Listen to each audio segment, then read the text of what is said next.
Ներքին գործերի նախարարության որպես ժողովրդավարական նոր ինստիտուտի ձևավորման աշխատանքները շարունակվել են նաև 2024-ին։ Ոստիկանության 3 հենասյունային ուղղություններն արդեն գործարկված են, տեղեկացրեց Արփինե Սարգսյանը ազգային ժողովում ներկայացնելով կառավարության 2024 թվականի զեկույցը։ 2021-24 թվականների ընթացքում պարեկներին կաշառք առաջարկած 96 քաղաքացիներ են բերման ենթարկվել հենց պարեկների կողմից, կարևորեց նախարարը, բայց հմուտ կադրերին ծառայություն բերելը միայն բավարար չէ, կարևոր է նրանց համար արժանապատիվ պայմաններ ապահովելը։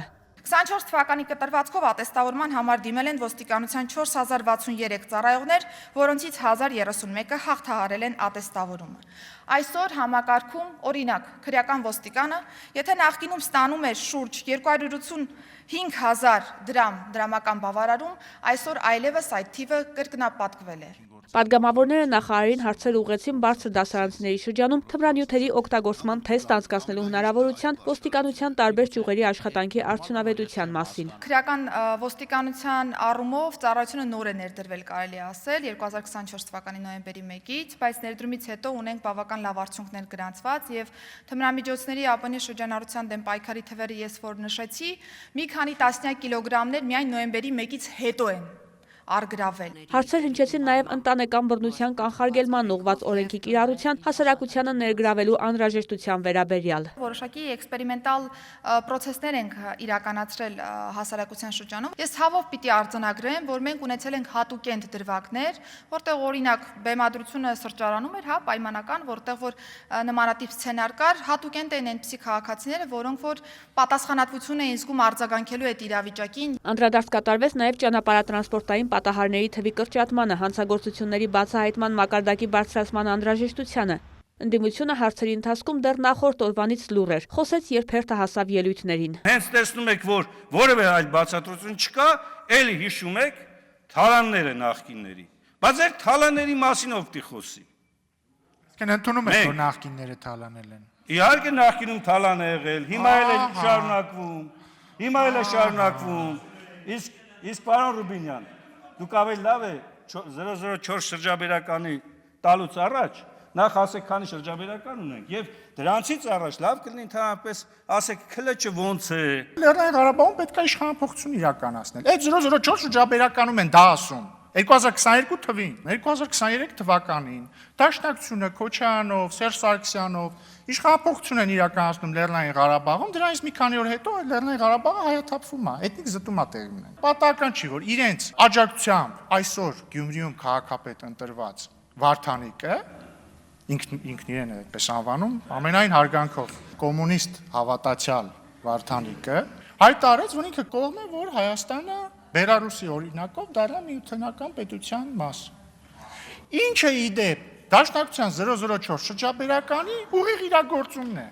Վարդան Ղուկասյանին ընտրվելու թեման շարունակեց Վահագն Ալեքսանյանը, նշեց իշխանություն ստացավ քրեա օլիգարխիան իր ամենավառ ներկայացուցիչներից մեկի դեմքով։ Դուք Սերժա Քոչարյանի հարգելի ներկայացուցիչներ, այս գարնանը Գյումրուն պարգևեցիք խմբակային բռնաբարությունների եւ սպանությունների քրեական գործերի մի յուրատեսակ բուկետ, ծաղկեփունջ։ Ու այդ բուկետը նվիրելու ճանապարհին անցակ ամեն հնարավորի վրայով։ Անցակ ձեր տղամարդու ազնիվ խոսքի վրայով։ Անցակ ձեր ընկերների հենց ձեր անձամբ ձեր քաղաքական պատերազմում թափած արյան վրայով։ Անցակ հասարակ մարդկային, տղամարդկային ու կանացի արժանապատվության վրայով։ Որպես վիշենկա նատորցե,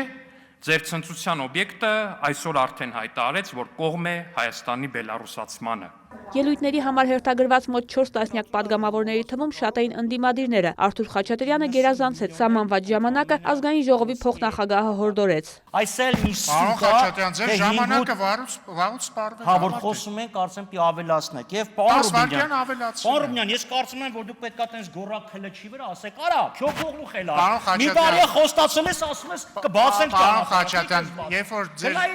երբ որ ձեր կուսակցությունը իշխանություն էր